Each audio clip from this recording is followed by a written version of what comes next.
এই দেখো, এগুলো সব হচ্ছে আমাদের দোকানের মিষ্টি। এটা হচ্ছে নতুন, কি বলে এটাকে, হ্যাঁ কি বলে, গুড়ের রসমালাই। এটা লর্ডস চমচম রসমালাই, আর লর্ডস চমচমটা না আমি গুলিয়ে ফেলি। এটা হচ্ছে ছানার জিলিপি, লাল রসগোল্লায় গুড়ের, আর এটা হচ্ছে বাটারস্কচ সন্দেশ, আর এটা হচ্ছে ছানার মুড়কি। রাত্রেবেলা দেখো মেয়ে ঘুমিয়ে পড়েছে, এখন বাজে হচ্ছে 11:30, আর এখন আমি এগুলো নিয়ে বসেছি। আর যদি এই মিষ্টিটা খেতে চাও, এক্সক্লুসিভলি আমাদের দোকানে আসতে হবে, কিন্তু ভান্ডারহাটিতে যারা থাকো তারাই আমাদের দোকানে আসবে। এই মিষ্টিটা হবে সত্যি এত ভালো খেতে, এই যে কি বলবো, আমি খেয়ে দেখাচ্ছি তোমাদের। এমনি তো লর্ডস চমচম খেতে ভালো লাগে, কিন্তু এটা স্পেশালি হচ্ছে গুড়ের, দারুণ খেতে হয়েছে। খাবে তুমি? দারুণ হয়েছে, কিছু বলার নেই। আর আমাদের দোকানের মিষ্টি খেয়ে আর অন্য কোথাও মিষ্টি খেতে ভালো লাগে না, এটা কিন্তু একদম সত্যি কথা।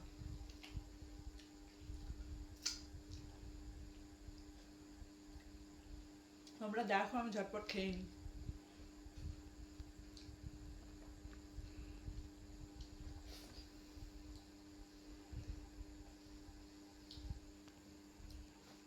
এটা একটু এর সাথে মাখিয়ে নিই।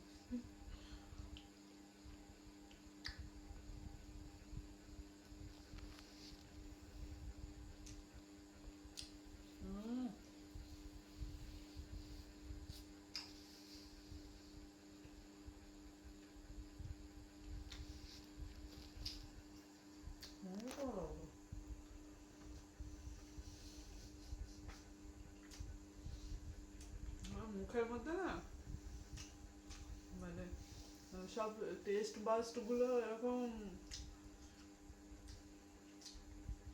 কি বলবো, এটা লাল রসগোল্লা, কিন্তু এটা এখন শীতকালে গুড়ের হয়।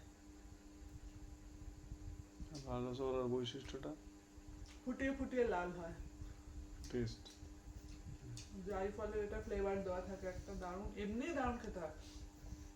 এখন তো আবার গুড়ের ফ্লেভার দিচ্ছে, আরো সুন্দর হচ্ছে। ফ্লেভার নয় গুড়, মানে গুড়ের ফ্লেভার, মানে আমি বলতে চাইছি খাওয়ার সময় তো গুড়ের ফ্লেভারটাই তো পাই, ওটাই বলছি। কড়া পাকা রসগোল্লা এখানে ছাড়া কোথাও পাওয়া যায় না, ওটা এখানে একদম মানে জিআই ট্যাগ নেওয়া যাকে বলা হয়। একদম। তো চলো, আর আমি খেতে পারছি না এটা, কারণ এটাই না খুব মিষ্টি। মানে যদি শুধুই আমি এটা খেতাম তাহলে আমি এটা খেয়ে নিতে পারতাম, কিন্তু এখন যেহেতু এতগুলো খেলাম, খেতে পারছি না। সাজিয়ে নিয়ে বসেছিলাম খাবো বলে, কিন্তু আর পেটে জায়গা হচ্ছে না। তো চলো টাটা। আর যদি খেতে ভালো লাগে চলে আসবে আমাদের দোকানে।